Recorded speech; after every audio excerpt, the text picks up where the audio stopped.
Hello students, कैसे हैं आप सब। आशा करती हूँ आप अच्छे होंगे और अच्छे से अपनी पढ़ाई कर रहे होंगे। मैं मोनिका रावत आपका स्वागत करती हूँ आईसीटी वर्चुअल क्लासरूम देहरादून।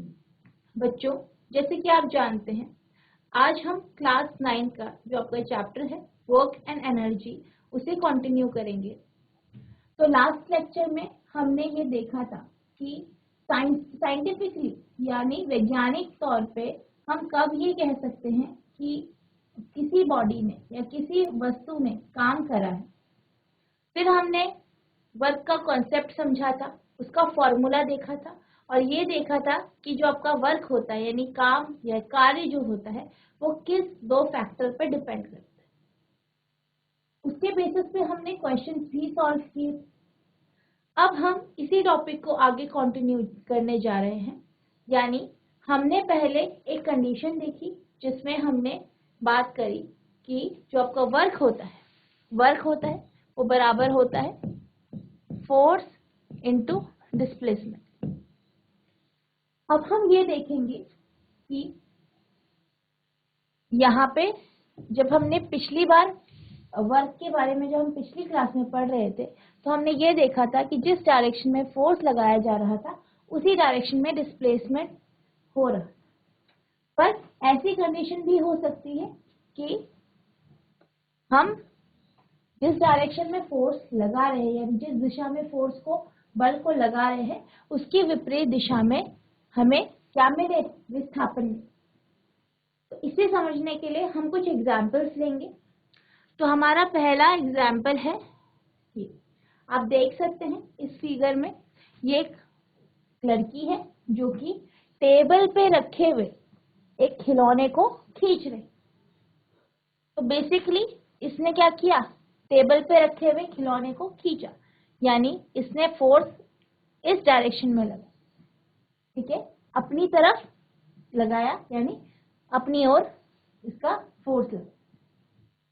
अब जब ये इस खिलौने को इस रस्सी के माध्यम से खींचेगी तो आप ये देखेंगे कि ये जो टॉय है या खिलौना है ये कुछ आगे बढ़ जाए, यानी इसी दिशा में जो इसकी पोजीशन है, इसकी जो स्थिति है वो आगे हो जाएगी, यानी ये आगे बढ़ जाएगा, यानी ये कुछ डिस्प्लेसमेंट दिखाएगा। ठीक है, डिस्प्लेसमेंट यानी विस्थापन दिखाएगा जो कि उसी दिशा में है जिस दिशा में फोर्स यानी कि बल लग रहा है। तो इस केस में हम ये देख सकते हैं कि फोर्स यानी बल और डिस्प्लेसमेंट यानी विस्थापन दोनों एक ही दिशा में हो रहे हैं। तो जब हम इस कंडीशन को लेंगे, ठीक है, इस कंडीशन को लेंगे तो हम ये कह सकते हैं कि जो आपका फोर्स है यानी बल है, ठीक है, फोर्स है यानी बल है, जिसे हम किससे दिखा रहे हैं, एफ से, और जो डिस्प्लेसमेंट है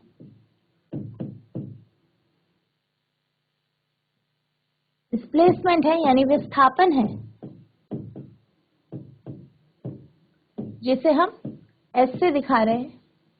दोनों की दिशा एक है, ठीक है, दोनों की डायरेक्शन एक है, यानी अगर हम ले तो हमें ये लगेगा कि इन दोनों की दिशा एक तरफ है, यानी इन दोनों के बीच में जो कोण बन रहा है यानी जो एंगल बन रहा है इन दोनों के बीच में, ठीक है, जो एंगल बन रहा है वो कितना है, 0 डिग्री का एंगल। कितना है, 0 डिग्री का एंगल है। तो हम ये कह सकते हैं कि जिस डायरेक्शन में फोर्स यानी बल लग रहा है यानी विस्थापन जो है जिस दिशा में हो रही है दोनों की दिशा सेम है और दोनों के बीच में कोण कितना बन रहा है, 0 डिग्री का बन रहा है। तो ये हमारी पहली कंडीशन है। इस कंडीशन में जब कोण 0 डिग्री का बन रहा है, ठीक है, कोण जब 0 डिग्री का बन रहा है और दोनों की दिशा एक है, इसका मतलब जो इसमें कार्य किया गया है, ठीक है, जो कार्य किया गया है वो, और जो डिस्प्लेसमेंट है मतलब जो कार्य किया गया है उसमें फोर्स यानी बल और डिस्प्लेसमेंट जो है दोनों एक ही दिशा में है, यानी जो कार्य हुआ है वो पॉजिटिव वर्क हुआ है, यानी कार्य कैसे हुआ है, पॉजिटिव हुआ है, ठीक है, यानी आपका पॉजिटिव वर्क हुआ। अब हम दूसरा केस लेते हैं। एक गाड़ी है जो कि यूनिफॉर्म स्पीड से यानी समान गति से चल रही, ठीक है, समान गति से समान वेग से चल रही।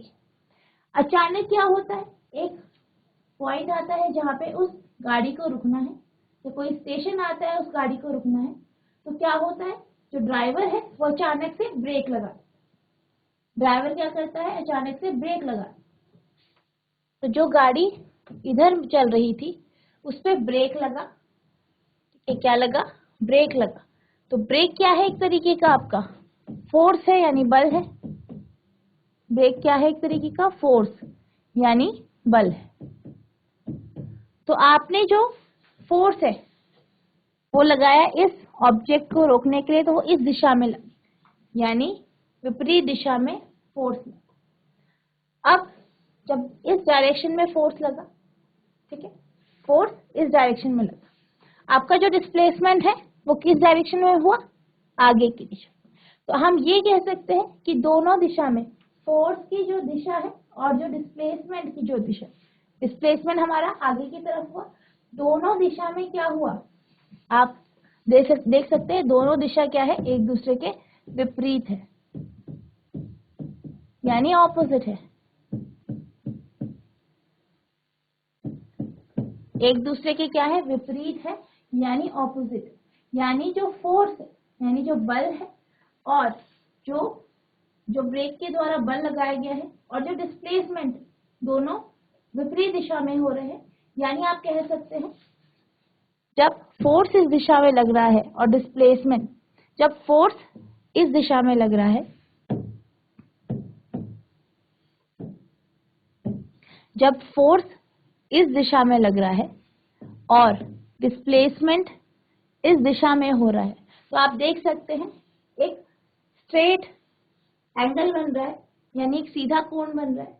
यानी कि दोनों के बीच में जो एंगल यानी जो कोण बन रहा है, ठीक है, जो कोण बन रहा है यानी जो एंगल बन रहा है, इसे आप क्या कहते हैं, एंगल बोलते हैं।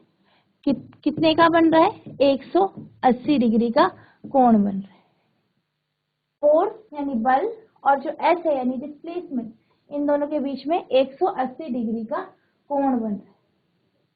यानी आपकी जो दोनों है, जो आपकी फोर्स है और जो आपका डिस्प्लेसमेंट है, बल है और विस्थापन है, दोनों की दिशा ऑपोजिट है, विपरीत है। तो हम ये कह सकते हैं कि इस स्थिति में जो वर्क हो रहा है यानी कार्य हो रहा है वो नेगेटिव वर्क हो रहा है। कैसा वर्क हो रहा है, नेगेटिव वर्क हो रहा है। तो इससे हमें ये पता चला कि जब बल और विस्थापन दोनों की दिशा सेम होती है यानी एक होती है, तो एंगल आपका 0 डिग्री बनता है, यानी जो आपका वर्क होता है वो पॉजिटिव वर्क होता है। वहीं अगर फोर्स यानी बल और विस्थापन यानी डिस्प्लेसमेंट, उन दोनों की दिशा ऑपोजिट है, विपरीत है, तो क्या होता है, उनके बीच में जो कोण बनता है वो 180 डिग्री का कोण बनता है। यानी कि जो वर्क होता है वो कैसा वर्क होता है, नेगेटिव वर्क होता है। तो जैसे कि हमने अभी समझा, मैंने आपको बताया कि अगर हम किसी ऑब्जेक्ट को लें और वो स्टॉप हो जाए या रुके और उसमें डिस्प्लेसमेंट रुकने पे एस डिस्प्लेसमेंट होता है, तो इस सिचुएशन में, जैसे कि मैंने आपको ब्रेक की सिचुएशन बताई, यानी कोई गाड़ी चल रही है उस पर ब्रेक लगा है, तो इस सिचुएशन में क्या होता है, जो वर्क हुआ है यानी जो कार्य हुआ है, ठीक है, उसके लिए या तो हम फोर्स को नेगेटिव लेंगे, ठीक है, या फिर हमारा जो होगा डिस्प्लेसमेंट हम नेगेटिव में लेंगे। तो इस जो हमने अभी केस लिया था, इस केस में फोर्स ऑपोजिट डायरेक्शन में लग रहा था, इसलिए हमने क्या किया, फोर्स को नेगेटिव ले लिया यानी माइनस साइन के साथ ले लिया। इस कारण जो हमारा वर्क हुआ, ठीक है, जो हमारा कार्य हुआ वो आपका F इंटू माइनस एस, या आप कह सकते हैं माइनस एफ इंटू एस हुआ। यानी let the object stop after a displacement s. In such a situation, the work done by the force, yani F, is taken as negative and denoted by the minus sign. The work done by the force is F into minus S या minus F into S. यानी माना कि वस्तु दूरी के विस्थापन के पश्चात रुक जाती, ऐसी स्थिति में बल यानी F द्वारा किया गया कार्य ऋणात्मक माना जाता है और ऋण चिन्ह के द्वारा निर्दिष्ट किया जाता है। बल द्वारा किया गया कार्य F इंटू माइनस एस या माइनस F इंटू एस होता है। यानी जब, जैसे मैंने आपको बताया, ब्रेक वाली जो आपका गाड़ी है वो चल रही है, उसमें ब्रेक लगा, ठीक है, तो आपका जो है फोर्स ऑपोजिट डायरेक्शन में लगा, विपरीत दिशा में लगा, तो हमने क्या किया, नेगेटिव ले लिया, जिस कारण अगर हम नेगेटिव वर्क की बात करते हैं, जो हम नेगेटिव वर्क देते हैं तो आप इस तरीके से उसका फॉर्मूला लिखते हैं, यानी माइनस F इंटू एस, क्योंकि जो फोर्स है वो उल्टी दिशा में लग रहा है, किसके, विपरीत दिशा में लग रहा है, किसके, आपके डिस्प्लेसमेंट के। इस कारण जो आपका वर्क है यानी कार्य है, उसका फॉर्मूला इस तरीके से बन जाए। अब हम तीसरे कॉन्सेप्ट की बात करते हैं, जीरो वर्क। जैसे कि हम इसके लिए एक एग्जाम्पल लेते हैं। कोई, जैसे आप दीवार है, दीवार के सामने आप खड़े हैं और आप दीवार पे धक्का देते, आपने क्या किया, आपके पास ये दीवार है, ये क्या है, दीवार है, आपकी वॉल है, और यहाँ पे आप खड़े हैं,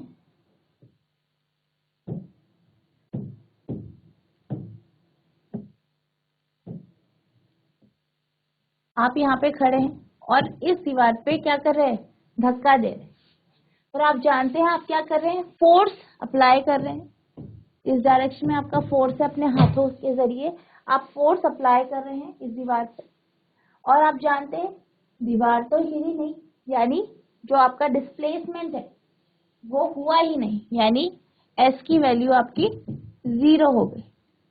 तो जब ऐसा केस होता है, यानी फोर्स तो आपने अप्लाई किया, बल लगाया है, लेकिन विस्थापन क्या हो गया, शून्य हो गया, यानी 0 हो गया, नल हो गया। तो इस केस में जब हम वर्क की बात करते हैं तो वर्क बराबर आपका होता है F क्रॉस S, ठीक है। इस कंडीशन में आपने फोर्स तो लगाया, लेकिन जो आपका डिस्प्लेसमेंट, ठीक है, डिस्प्लेसमेंट है वो 0 है, यानी S की वैल्यू 0 है। तो आप ये जानते हैं 0 यानी शून्य जब किसी भी क्वांटिटी से मल्टीप्लाई होता है तो उसे 0 बना देता है। तो इस केस में जो वर्क होगा वो 0 हो जाएगा। तो इस तरीके के वर्क को हम बोलते हैं जीरो वर्क, यानी कोई भी कार्य नहीं हुआ है। तो इस तरीके से हम ये कह सकते हैं कि इस कंडीशन में, यानी जब एक व्यक्ति ने दीवार पे फोर्स लगाया, बल लगाया और डिस्प्लेसमेंट हुआ ही नहीं, इस कंडीशन में हम ये कह सकते हैं कि जो इस व्यक्ति के द्वारा कार्य किया गया वो 0 है, या हम ये कह सकते हैं कि इस कंडीशन में 0 वर्क हुआ। तो इन तीनों को हम यहाँ पे एक साथ समझ लेते हैं कि आखिर होता क्या है। पहली कंडीशन है आपकी यहाँ पे 0 वर्क की दी गई है, 0 वर्क यानी शून्य कार्य। तो जब हम 0 वर्क की बात करते हैं तो हम ये देख सकते हैं कि हमने क्या किया, किसी भी वस्तु पे फोर्स लगाया, वो आपकी किसी भी दिशा में हो सकता है, इस वस्तु पे ऊपर की तरफ लगाया, लेकिन जो डिस्प्लेसमेंट हुआ वो दूसरी तरफ हुआ, यानी फोर्स आपने ऊपर लगाया लेकिन डिस्प्लेसमेंट इस डायरेक्शन में। तो हम ये देख रहे हैं कि इन दोनों के बीच में एंगल आपका कितना बन रहा है, 90 डिग्री बन रहा है, और जिस दिशा में हमने फोर्स लगाया है उसी दिशा में आपका डिस्प्लेसमेंट यानी विस्थापन नहीं हुआ। तो ऐसी कंडीशन में आपका जो वर्क होगा यानी कार्य होगा वो 0 होगा। तो हम ये कह सकते हैं जो आपका 0 वर्क है उस कंडीशन में फोर्स, जो आपका फोर्स है यानी बल है, और जो आपकी विस्थापन है यानी डिस्प्लेसमेंट है, इन दोनों के जो बीच में एंगल बनता है वो कितना बनता है, 90 डिग्री का, ठीक है। या हम ये कह सकते हैं कि आपको या तो डिस्प्लेसमेंट दिखेगा ही नहीं होते हुए, अपने फोर्स लगाए डिस्प्लेसमेंट नहीं दिखेगा, या अगर आपको डिस्प्लेसमेंट दिखेगा तो उन दोनों के बीच में जो एंगल होगा वो 90 डिग्री का होगा। इसी तरीके से सेकंड जो आपकी फिगर है इसको हम देखते हैं। यहाँ पे आपके पास एक ऑब्जेक्ट है, वस्तु है, उस पर फोर्स लगाया गया यानी बल लगाया गया, उसी दिशा में उस पर विस्थापन हो, तो हम ये कह सकते हैं फोर्स यानी बल और विस्थापन यानी एस, इन दोनों के बीच में जो एंगल है आप देख सकते हैं एक ही दिशा में, यानी एंगल कितना है 0 डिग्री का। तो इस केस में जो आपका सेकंड केस है, इस केस में जो वर्क हुआ है यानी कार्य हुआ है वो पॉजिटिव वर्क हुआ है। अगर हम तीसरी कंडीशन की बात करें तो इस कंडीशन में आप देख सकते हैं फोर्स इस दिशा में लगाया गया है और जो विस्थापन है यानी डिस्प्लेसमेंट है वो विपरीत दिशा में हुआ है। तो आप देख सकते हैं दोनों के बीच में जो एंगल बन रहा है वो आपका 180 डिग्री का एंगल है, यानी फोर्स और डिस्प्लेसमेंट के बीच में जो एंगल है वो 180 डिग्री का एंगल है। और आप ये देख सकते हैं कि जिस डायरेक्शन में, जिस दिशा में फोर्स लगाया गया उसके विपरीत दिशा में डिस्प्लेसमेंट हुआ। तो इस कंडीशन में जो वर्क होगा यानी कार्य होगा वो नेगेटिव वर्क होगा, क्योंकि जो वर्क का जो अमाउंट आएगा यानी कार्य का जो अमाउंट आएगा, परिमाण आएगा, वो नेगेटिव में होगा। तो इस तरीके से आप देख सकते हैं 0 वर्क की कंडीशन में आपका एंगल 90 डिग्री का होता है अगर डिस्प्लेसमेंट हुआ है, वरना अगर आपका डिस्प्लेसमेंट नहीं है तो आप जानते हैं फोर्स के साथ 0 मल्टीप्लाई होता है तो 0 आता है। सेकेंड कंडीशन पॉजिटिव वर्क की है, यानी एफ और एस के बीच में आपका जो एंगल होगा वो 0 डिग्री का एंगल होगा। वहीं जब तीसरी कंडीशन है नेगेटिव वर्क की कंडीशन, इस केस में फोर्स और डिस्प्लेसमेंट के बीच में 180 डिग्री का एंगल होगा। इस तरीके से हम जो आपके अलग अलग वर्क हैं, अलग अलग तरीके के वर्क हैं, यानी 0 वर्क, पॉजिटिव वर्क और नेगेटिव वर्क को इस तरीके से समझ सकते हैं।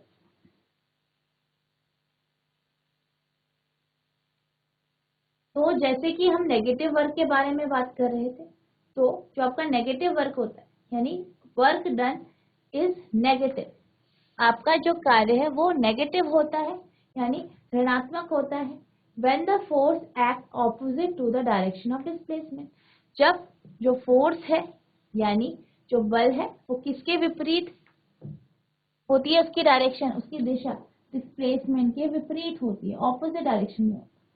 वर्क डन इज पॉजिटिव, जो आपका वर्क है यानी कार्य है वो पॉजिटिव होता है यानी धनात्मक होता है। कब होता है, जब फोर्स और डिस्प्लेसमेंट यानी बल और विस्थापन की जो दिशा है वो कैसी होती है, एक जैसी, same direction.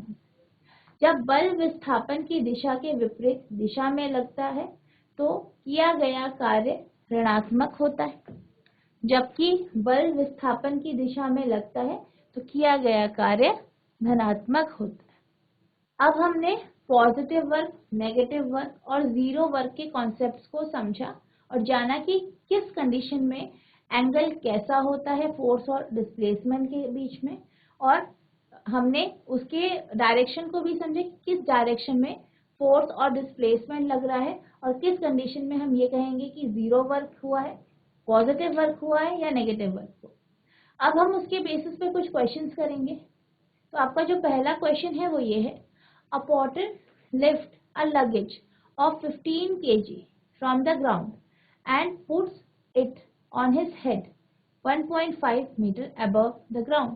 Calculate the work done by him on the luggage.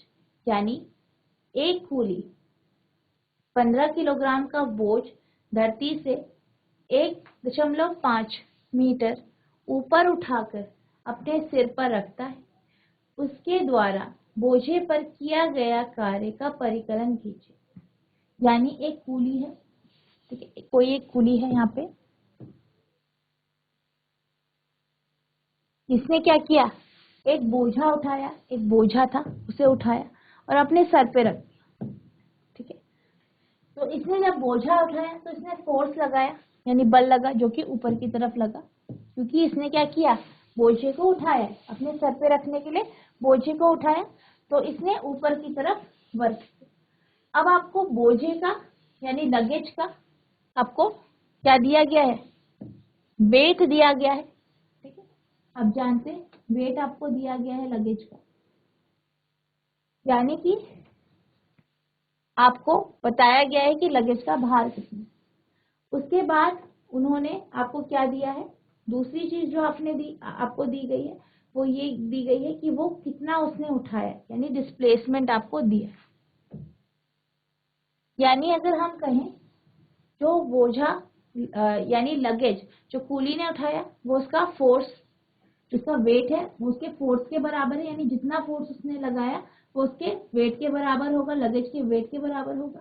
तो जैसे कि हम जानते हैं इसमें आपको लगेज का वेट दिया है, क्या दिया गया है, लगेज का वेट यानी भार दिया गया है, ठीक है। यानी आपको क्या दिया गया है इसमें, लगेज का भार या आप कह सकते हैं लगेज का क्या दिया गया, आपको मास दिया गया। एम की वैल्यू आपको दी गई है 15 किलोग्राम। अब जो आपका मास है, लगेज का जो मास है उसे ऊपर उठाया गया, लगेज को उठाया गया, मास दिया गया है, किसके अगेंस्ट उठाया गया, ग्रेविटी के अगेंस्ट, यानी जो इसमें जो ये फोर्स लगाएगा, जो ये व्यक्ति इस लगेज पे फोर्स लगाएगा वो आपका बराबर होगा, आप जानते हैं फोर्स बराबर होता है आपका मास इनटू एक्सेलरेशन। तो इस केस में जो फोर्स होगा वो F बराबर होगा m इंटू जी के। तो हम क्या करते हैं, हम इसमें g की वैल्यू रखेंगे, यानी 15 इंटू, हम क्या करते हैं g की वैल्यू रखेंगे इसमें, तो आप इसमें 9.8 रख सकते हैं इसकी वैल्यू। अब हम इसे कैलकुलेट करेंगे,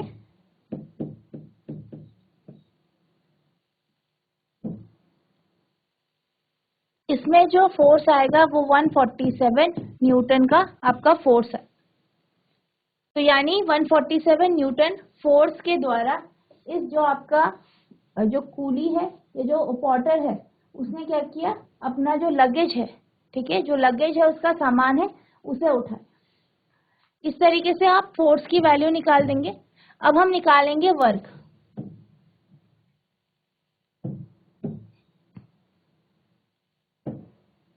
अब हम वर्क की बात करते हैं, तो वर्क बराबर होता है आपका F इंटू एस के। फोर्स हमने निकाल दिया 147, एस की वैल्यू आपकी 1.5 है। तो आप देख सकते हैं फोर्स और जो आपका डिस्प्लेसमेंट है, यानी बल और जो विस्थापन है, दोनों की दिशा एक है, सेम है। तो अब हम इसे सॉल्व कर देंगे।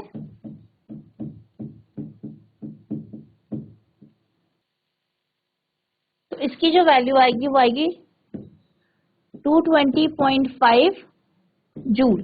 तो जो इसमें वर्क जो डन, यानी जो कार्य इस पॉटर के द्वारा किया गया, इस कूली के द्वारा जो कार्य किया गया वो 220.5 जूल आपका आया है।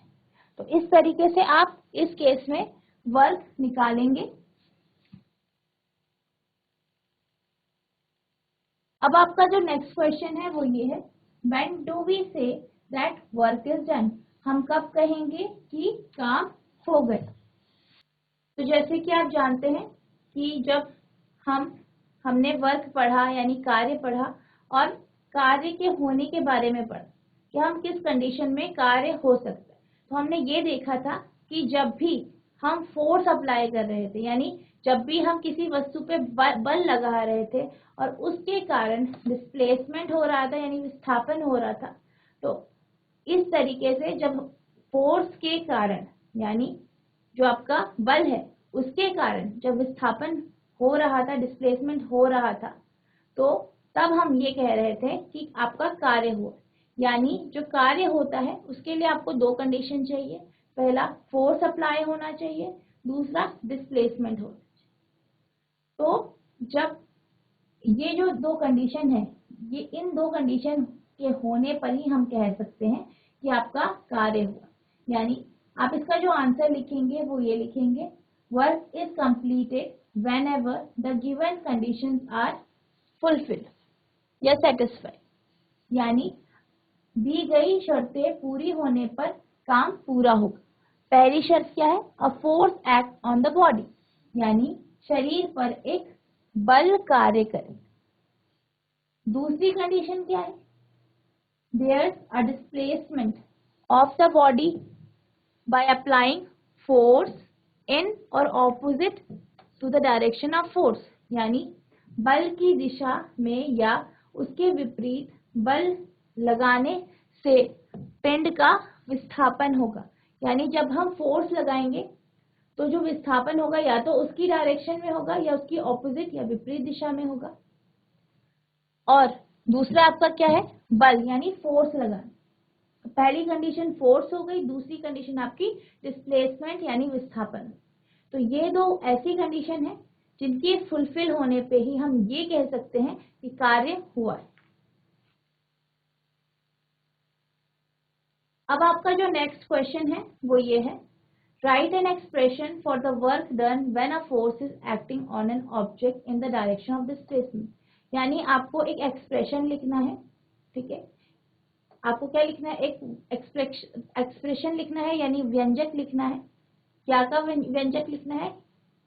कार्य का व्यंजक लिखना है कि जब एक फोर्स, एक बल किसी वस्तु पे लगता है और उसी डायरेक्शन में यानी बल की ही दिशा में डिस्प्लेसमेंट होता है यानी विस्थापन होता है,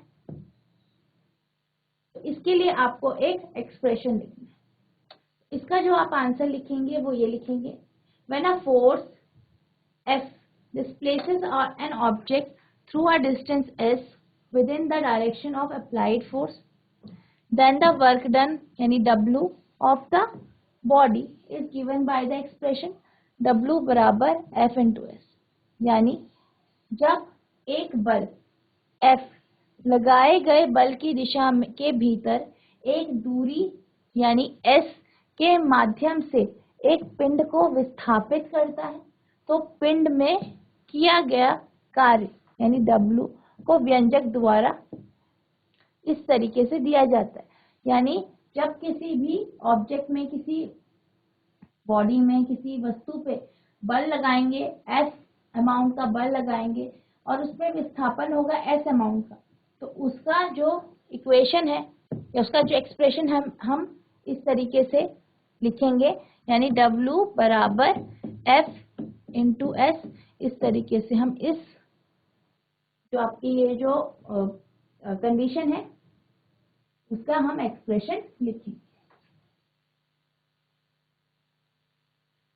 अब आपका नेक्स्ट क्वेश्चन है, डिफाइन 1 जूल ऑफ वर्क, यानी 1 जूल कार्य को परिभाषित कीजिए। तो जो आपका 1 जूल वर्क, हम ये कहते हैं कि 1 जूल वर्क तब हुआ रहता है, या 1 जूल जो कार्य है हम तब कहते हैं जब 1 न्यूटन फोर्स किसी भी ऑब्जेक्ट में, किसी बॉडी पे लगाया गया है और उस पे जो डिस्प्लेसमेंट हुआ यानी विस्थापन हुआ है वो 1 मीटर का विस्थापन हुआ है। तो ऐसी कंडीशन में हम कहते हैं कि उस वस्तु पे 1 जूल कार्य किया गया।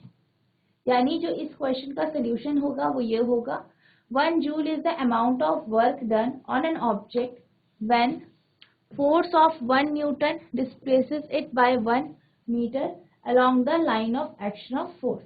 यानी 1 जूल किसी वस्तु पर किए गए कार्य की मात्रा है जब 1 न्यूटन का बल इसे बल की क्रिया की रेखा के साथ 1 मीटर विस्थापित करता है। यानी जैसे मैंने आपको बताया था कि जब वर्क बराबर आपका फोर्स इंटू डिस्प्लेसमेंट होता है, यानी जो आपका वर्क है, कार्य है, बराबर होता है बल गुणा आपका विस्थापन। तो जो आपका बल है वो कितना लगा है? 1 न्यूटन का, और जो विस्थापन हुई है वो 1 मीटर की हुई है। तो जब हम इसे सॉल्व करेंगे तो आपके पास 1 जूल वर्क आ जाए। तो हम इस तरीके से इसको डिफाइन करते हैं और इस तरीके से हम इसे न्यूमेरिकली लिख सकते हैं। अब आपके पास जो नेक्स्ट क्वेश्चन है वो ये है, अ पेयर ऑफ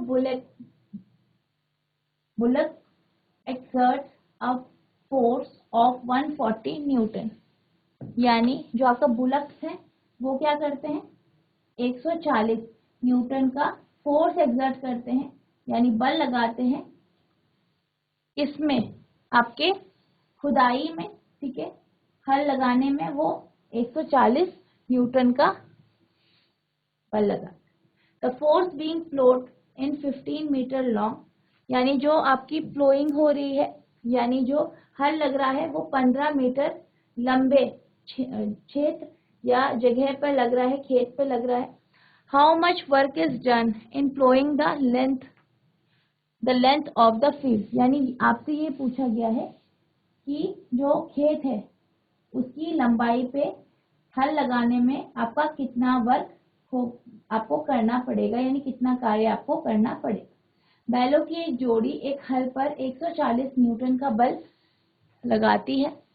जोता जा रहा खेत 15 मीटर लंबा है।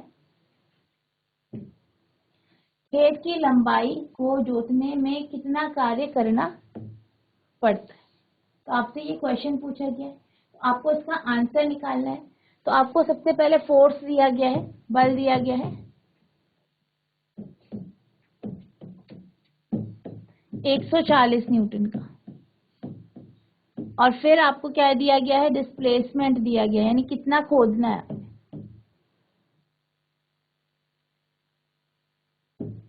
डिस्प्लेसमेंट दिया है, डिस्प्लेसमेंट मतलब विस्थापन दिया है।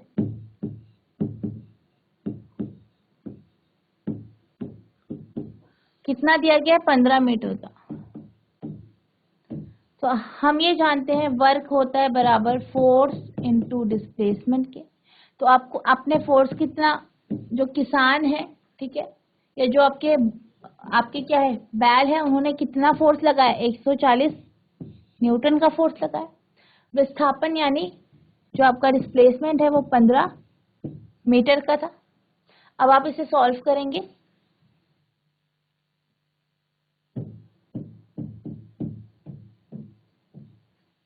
तो इसकी जो वैल्यू आएगी वो आएगी 14700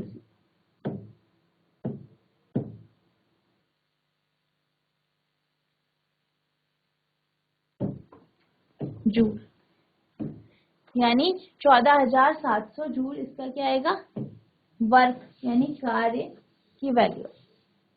आई होप आपको ये क्वेश्चन समझ में आ गया होगा। तो बच्चों, मैं आशा करती हूँ आपको जो मैंने आज पढ़ाया आपको समझ में आ गया होगा। जो क्वेश्चंस मैंने आज आपको कराए वो भी आपको समझ में आ गए होंगे। नेगेटिव, पॉजिटिव वर्क और जीरो वर्क का कॉन्सेप्ट भी आपको समझ में आ गया होगा।